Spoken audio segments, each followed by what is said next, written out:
Thanks for joining us on this special edition of ABC24. I'm Kevin McNamara. This evening, Arkansas State Police are seeking help to locate a man involved in a fatal hit-and-run on I-55 in West Memphis that killed a construction worker. The suspect, Calvion Dacian Thomas, allegedly struck two workers during a high-speed chase on September 18th, killing Justin Delgado. Thomas, last known to live in Memphis, faces a first-degree murder charge. If you have information on where he is, please contact the police. With Election Day just 3 days away, experts warn political tensions may be straining relationships from family to the workplace. A Resume Builder survey shows more than 25% of managers say election conflicts spark employee disputes. Of the 1,000 managers surveyed, common issues include strained relationships, verbal clashes, and a drop in team unity. Many managers are working to reduce those workplace tensions. Ray Wilder, a Germantown resident since 1986, plans to vote for Donald Trump, while his neighbors support Kamala Harris. Yet he says their differences haven't caused any tension. I had a tree fall in the street, and they came, and it wasn't too long after I had my accident, and they kind of cut it up and handled it before anybody got here. So I mean, they're nice folks. I mean, look, people can have different opinions. Wilder says he hopes others adopt the same approach, especially at work.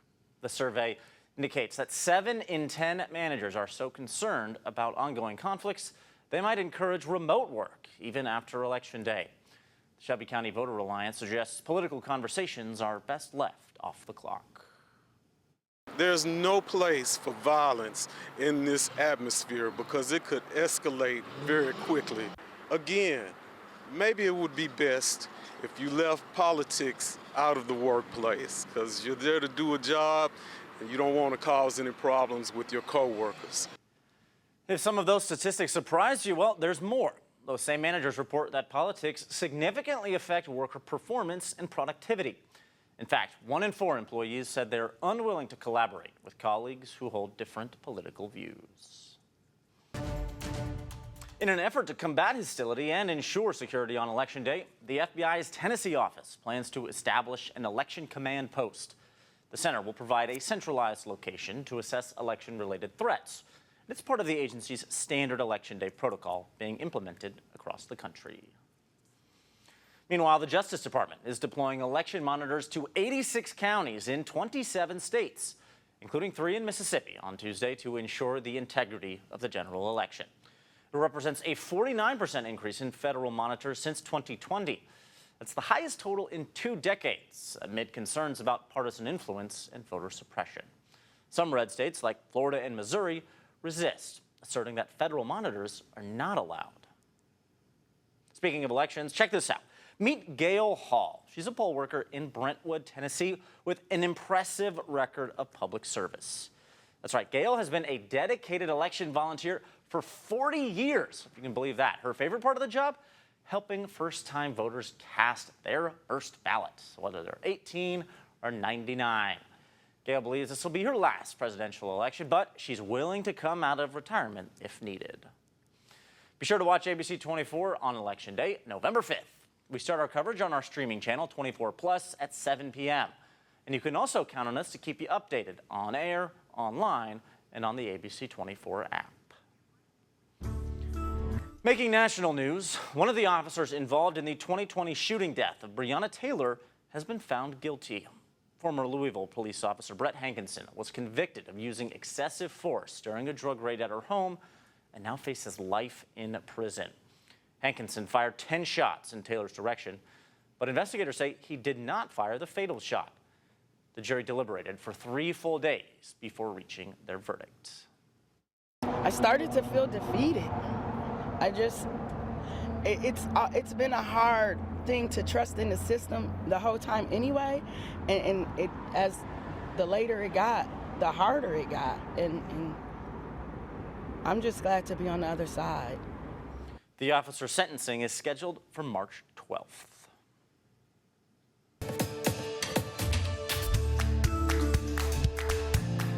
Housing costs are rising and lower-income households are struggling.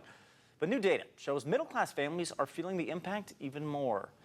An NBC analysis of Census Bureau data found that 4 in 10 middle-class renter households now face high costs. That's an increase of nearly 20% since 2019. A cost-burdened household spends 30% or more of its before-tax income on housing.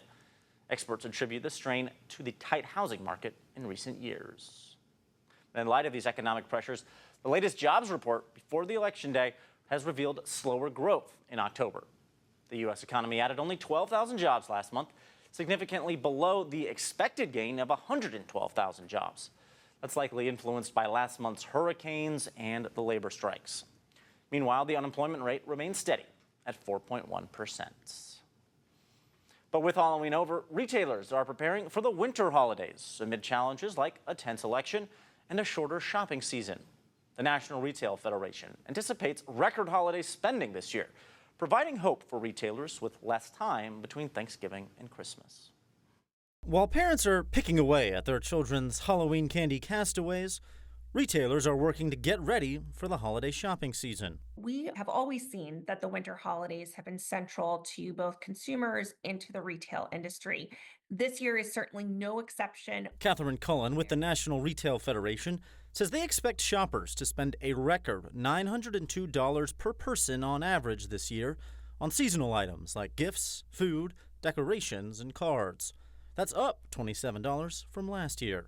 Celebrations and these special moments throughout the year have really become a priority for them, even when things are tough. Every year, consumers are faced with stressors. But this year, the NRF asked if the election was factoring into shopping habits.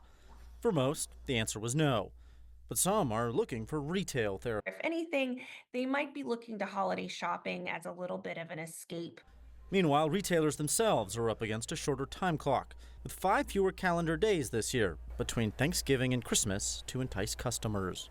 We know that many consumers will have started browsing or buying, at least doing some of their research, even before November, while the bulk of spending really does still kick off in November or December. Even with the shortened time frame, the NRF expects holiday shopping to grow between 2.5% and 3.5% from last year, totaling between a whopping $979.5 billion and $989 billion. The Bank of America Institute reports that this year, online shopping will be important.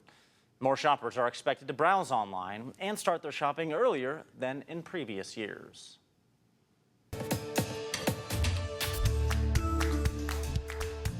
Clocks will turn back 1 hour tonight, allowing extra sleep for daylight saving time.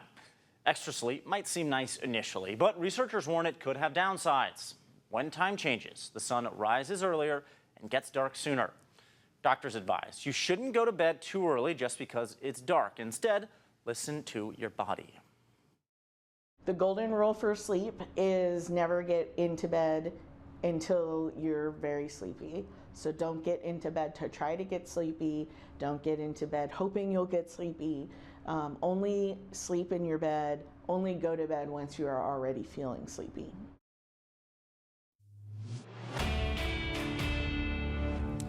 Now, as you prepare for tonight's time change, you may be wondering why this tradition still exists. Well, our Verify's Brandon Lewis breaks it down. It's once again time to move your clocks back an hour to stop observing daylight saving time. The return to standard time always prompts a lot of viewer questions, wondering why we partake in this annual tradition and whether the states will actually stop. So let's verify. Can states opt out of daylight saving time? Our sources are the National Conference of State Legislatures, the U.S. Energy Department, and the Uniform Time Act of 1966. Daylight saving time was started during World War I to conserve fuel that generates electricity. Congress abolished it when the war ended in 1919, but it remained in some parts of the country. Another law was put in place requiring DST nationwide during World War II and ended soon after. Finally, in 1966, Congress passed the Uniform Time Act that gave us the system we have today. And it gave the states the option to stay on standard time.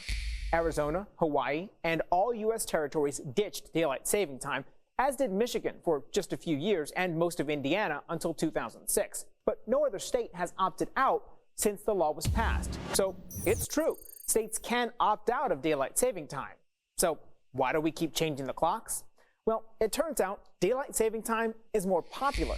In the last 4 years, 19 states have either enacted legislation or passed resolutions to stay sprung forward all year long. The catch is, federal law only allows states to remain on standard time, not daylight saving time.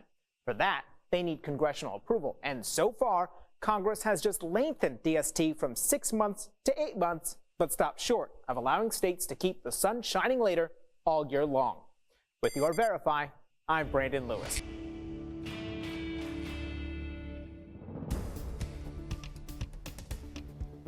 Over here now in the Weather Center with meteorologist Corey Smith. Corey, the clock's going back. We're losing an hour, right? Or are we gaining an hour? So yeah, we're going to be losing an hour of Okay. daylight at night. It will get brighter in the morning, but I will say a lot of cloud cover, so you might not be able to tell tomorrow. Okay, well, give it a couple days then. Yeah, and I will say, as you go into your Sunday, we're dry. That's a good thing. There is rain on the way. Let's take a look outside right now, what you can expect as you go through the rest of your Saturday. Let's talk about that time change going on tonight. We're going from 2 a.m. back to 1 a.m. once again, so make sure to fall back as we get into the overnight right before you head off to sleep. Would be a good time to change your clocks. And look at this. These are our sunset times. Our latest of the year is actually in June, 8:18 p.m. Tonight, we're going to be around 6:04, 6:05. As you go into tomorrow, the sunset is at 5:03. So a little bit of a shock to the system there when it's going to be pretty dark earlier on in the days. Let's take a look at temperatures right now, though. It's been cloudy throughout the day.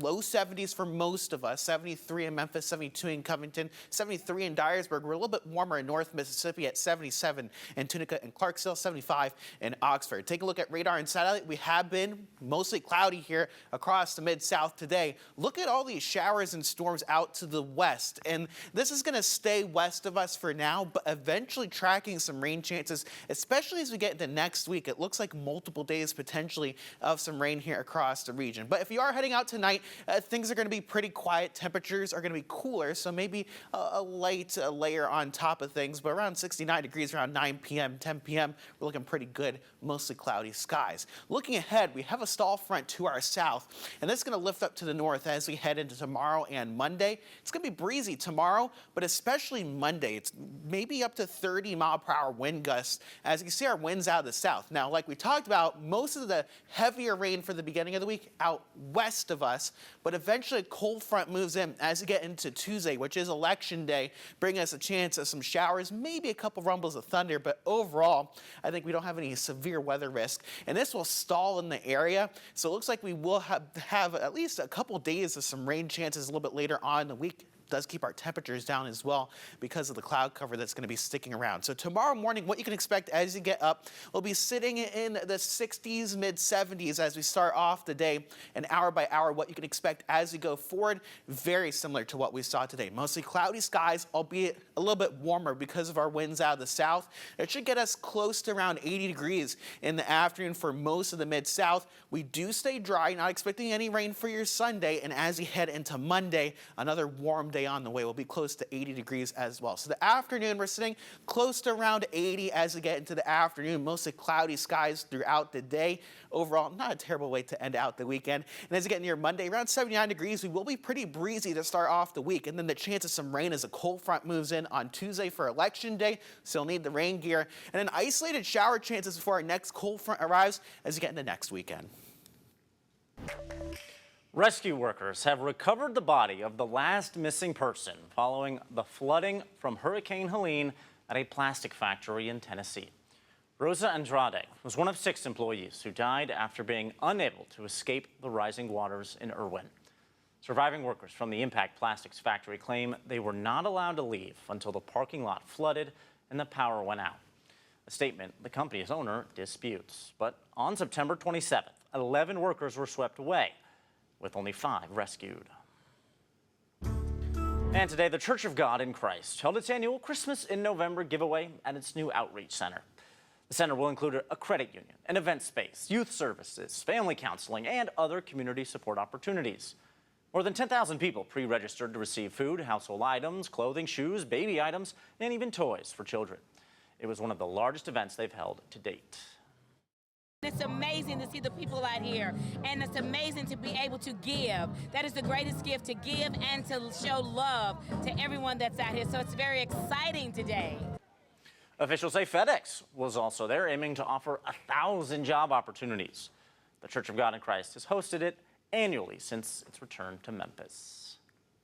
And that'll do it for our special digital edition of ABC24. Make sure you stay up late after all the football is over, because we'll be right here for your late news after the game. Take care.